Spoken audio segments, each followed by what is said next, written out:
बहुत ही सुंदर गीत चाहूँगा मैं तुझे सांझ सवेरे। हम लोग भी रफ़ी साहब को सांझ सवेरे चाहते हैं। रफ़ी साहब की एक आदत थी कि वो किसी भी अदाकार के लिए गाते थे। ये फिल्म जो थी दोस्ती, उसके जो दो मुख्य अदाकार थे वो उन्होंने सिर्फ एक ही फिल्म में काम किया है।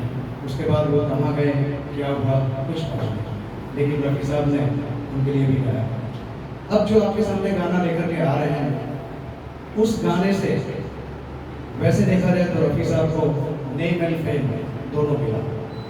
सही पहचान रफ़ी साहब को बॉलीवुड इंडस्ट्री में मिली तो इस गाने से, और वो गाना है सुहानी रात बन चुकी न जाने तुम कब आओगे। फिल्म दुलारी से लेकर आ रहे हैं समीर जोशी।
तड़प रहे